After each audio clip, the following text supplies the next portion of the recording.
Hello student, welcome to my YouTube channel. आप सब I hope आप सब सही होंगे। चलिए सही भी रहिए, पढ़ाई भी करते रहिए। अब जो हमारा टॉपिक है आज का वो क्या है, श्वसन तंत्र में जो श्वासोच्छ्वास क्रिया होती है उसको आज हम पढ़ेंगे। इसके पहले वीडियो में हमने जो आपका अध्याय 3 के तहत श्वसन तंत्र है उसके प्रमुख अंगों को पढ़ लिया था, और ये भी हमने पढ़ लिया था कि जो वायु होती है वो किस प्रकार शुद्ध होती है, किस प्रकार शुद्ध होकर के जो श्वसन तंत्र के प्रमुख अंग हैं किस प्रकार वायु को शुद्ध करते हैं। तो आज हम पढ़ेंगे श्वासोच्छ्वास क्रिया क्या होती है। श्वासोच्छ्वास क्रिया जो होती है ये 2 क्रियाएं होती हैं इसके अंतर्गत। अब कौन कौन सी क्रिया है इसको जानते हैं। तो सबसे पहला आता है उच्छ्वसन। जब हम श्वास को ग्रहण करते हैं तो वो क्या कहलाता है, उच्छ्वसन क्रिया कहलाती है, जिसमें श्वास ग्रहण करने में जो हमारा महाप्राचीरा गुंबद के समान आकृति का होता है और श्वसन क्रिया में महत्वपूर्ण योगदान करता है। जब महाप्राचीरा पेशियों के में संकुचन होता है तथा महाप्राचीरा के साथ साथ वे पसलियों को जोड़ने वाली पार्श्विका पेशियों में भी संकुचन होता है, जिसके फलस्वरूप जो पसलियाँ होती हैं ऊपर की ओर उठती हैं और दाएं बाएं फैलती हैं और वक्ष स्थल का आयतन और भी अधिक बढ़ जाता है। इस प्रकार आयतन बढ़ने के कारण पैदा हुए रिक्त स्थान को भरने के लिए फेफड़े फूलते हैं। रक्त को भरने के लिए फेफड़े फूलते हैं तथा फेफड़े का आयतन बढ़ जाता है। इस प्रकार बढ़े हुए आयतन को भरने के लिए फेफड़े में वायु प्रबल वेग से प्रवेश करती है और यही उच्छ्वसन या उच्छ्वास कहलाता है। फिर से देखिए, जब हम श्वसन क्रिया करते हैं, देखिए श्वास का ग्रहण करना, जब हम वायु को ग्रहण करते हैं तो वो क्या कहलाता है, उच्छ्वास कहलाता है। और इसमें जो हमारा महाप्राचीर गुंबद के आकार का होता है वो बहुत ज़्यादा सहयोग देता है। अब कैसे सहयोग देती है, देखिए महाप्राचीर गुंबद के समान एक आकृति होती है और श्वसन क्रिया में महत्वपूर्ण योगदान देती है।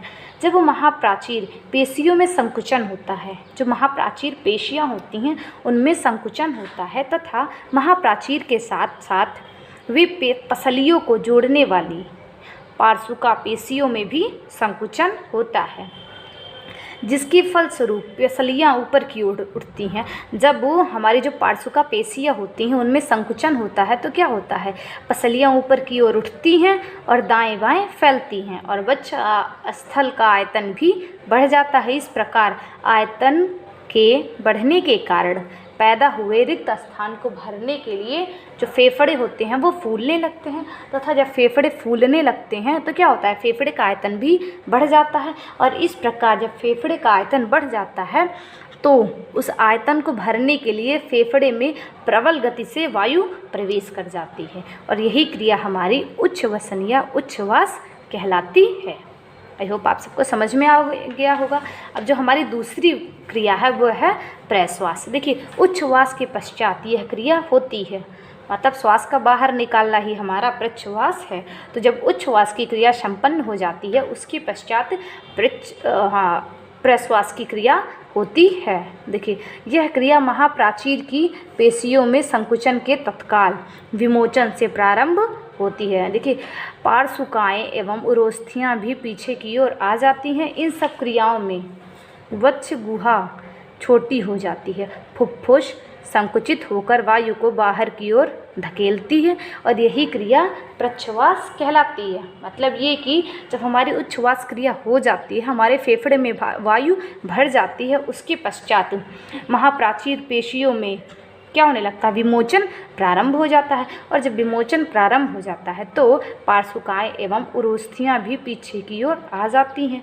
इन सब क्रियाओं से वक्ष गुहा छोटी हो जाती है, फुफ्फुस संकुचित होकर वायु को बाहर की ओर धकेलती है और यही क्रिया क्या कहलाती है, हमारी प्रश्वास कहलाती है। अब देखिए प्रश्वास क्रिया से संबंधित या श्वासोच्छ्वास क्रिया से संबंधित कुछ महत्वपूर्ण बातें। देखिए उच्छ्वास तथा प्रश्वास क्रियाएं निरंतर होती रहती हैं, मतलब ऐसा नहीं है कि उच्छ्वास चल रहा तो प्रश्वास नहीं होगा, दोनों क्रिया साथ ही साथ चलती रहती हैं। संकुचन विमोचन की क्रिया साथ ही चलती रहती हैं। इस क्रिया का संपन्न होना वक्षोदर मध्यस्थ पेशी तथा अंतरपार्श्विकीय पेशी के संकुचन व विमोचन पर निर्भर करता है।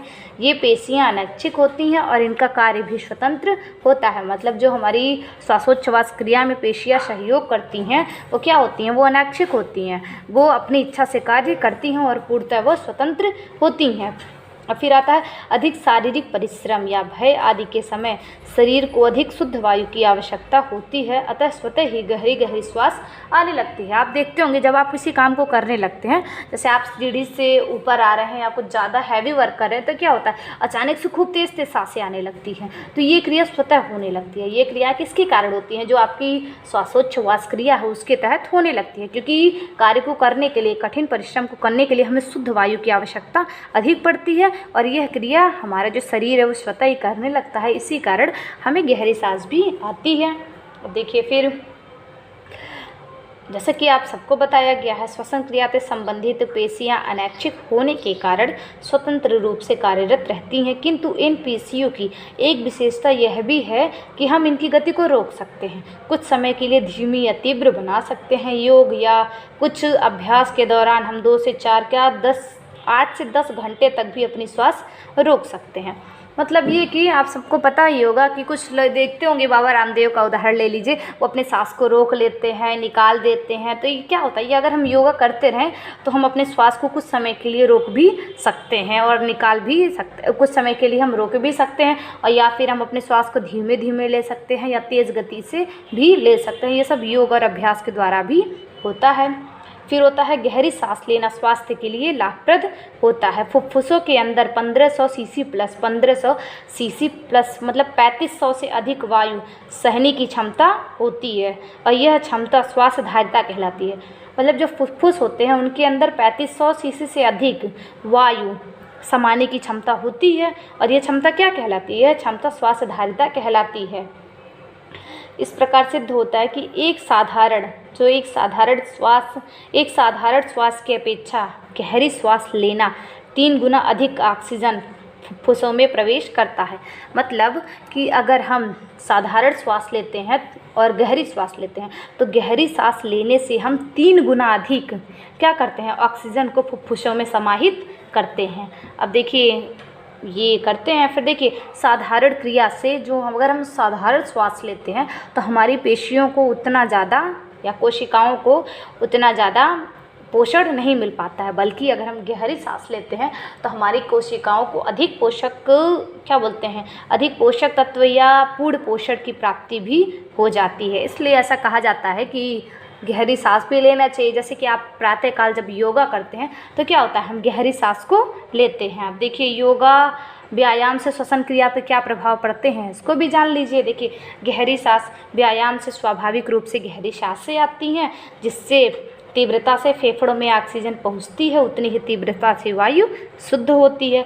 दूसरा आता है रक्त प्रवाह की गति भी तीव्र होती है। अगर हम व्यायाम करते हैं तो जो हमारे रक्त प्रवाह की गति है वो भी तीव्र होती है, जिसके कारण कभी कभी जानते होंगे आप लोग ब्रेन हैमरेज हो जाना। तो ये क्या होता है, हमारा जो रक्त होता है एक जगह जमा हो जाता है, तो हमारे ब्रेन में जमा हो जाता है, जिसके कारण व्यक्ति की मृत्यु हो जाती है। इसीलिए व्यायाम करने से क्या होता है, रक्त प्रवाह की गति पूरे शरीर में तीव्र गति से होती रहती है और किसी प्रकार की बीमारी भी नहीं होती है। और तीसरा जो फ़ायदा होता है व्यायाम का वो होता है अधिक पसीना निकलता है। मतलब ये कि अगर हम व्यायाम करेंगे तो क्या होगा, हमें अधिक पसीना निकलेगा। जब अधिक पसीना निकलेगा तो हमारे शरीर के जो वेस्ट मटेरियल है वो भी बाहर निकल जाएंगे और साथ ही साथ हमारा शरीर हिष्ट पुष्ट भी रहेगा। आई होप आप सबको श्वासोच्छ्वास क्रिया में उच्छ्वसन और प्रश्वसन क्रिया समझ में आ गया होगा, या प्रश्वास समझ में आ गया होगा।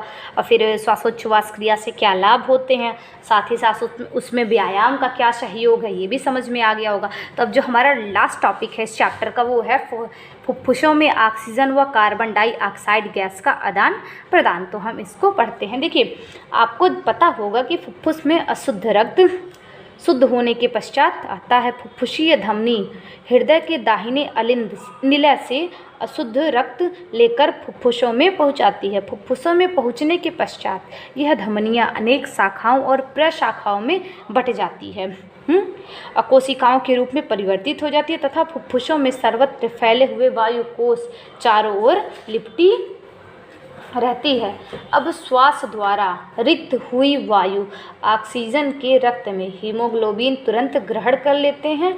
यही लाल रक्त कणों में हीमोग्लोबिन वाला पदार्थ न हो तो रक्त में ऑक्सीजन ग्रहण करने की क्षमता कदापि नहीं होगी। अर्थात कि जो हमारी वायु होती है उसकी जो ऑक्सीजन होती है उसको क्या करता है, जो हमारे शरीर का जो रक्त है उसमें जो हीमोग्लोबिन होता है वो उसको ग्रहण कर लेता है, और जब हीमोग्लोबिन ऑक्सीजन को ग्रहण कर लेता है तभी हमारा रक्त जो होता है वो शुद्ध हो पाता है। क्योंकि अगर ऑक्सीजन ना हो तो हमारे रक्त की शुद्धिकरण की क्रिया नहीं हो पाएगी, क्योंकि ऑक्सीजन जो होता है वो हमारे शरीर को क्या करता है, शरीर के वृद्धि विकास में या शरीर के जीवन में बहुत ज़्यादा सहयोग प्रदान करता है।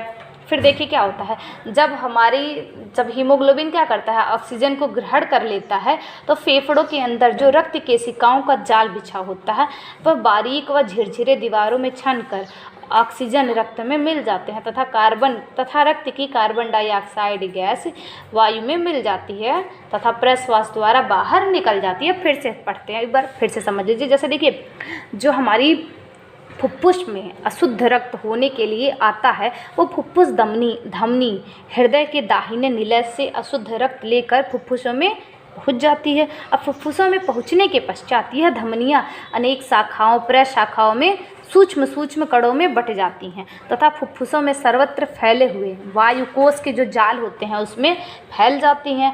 अब जो श्वास द्वारा लाई हुई ऑक्सीजन रक्त में उपस्थित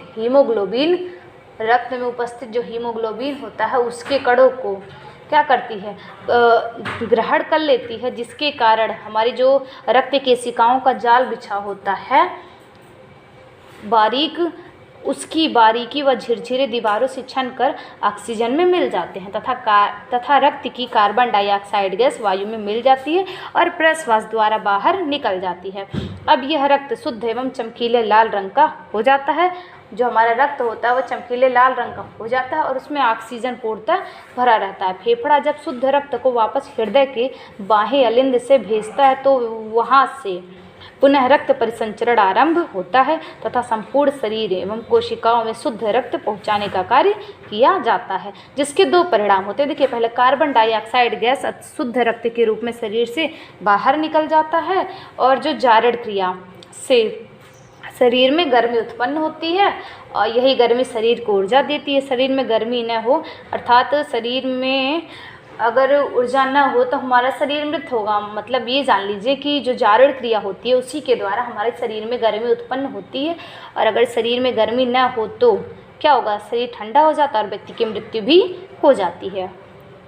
अब अगला थोड़ा सा है वो भी पढ़ लीजिए। देखिए, फेफड़े की वायु शक्ति ग्रहण। देखिए, सोते जागते उठते बैठते हम कुछ भी कार्य करें, चाहे जो भी कार्य करें या कुछ भी ना करें, तब भी क्या होता है, हमें जो हमारी जो फेफड़े की वायु शक्ति ग्रहण क्रिया होती है वो हमेशा चलती रहती है। अर्थात आपकी उच्छ्वास क्रिया और प्रश्वास क्रिया सदैव चलती रहती है।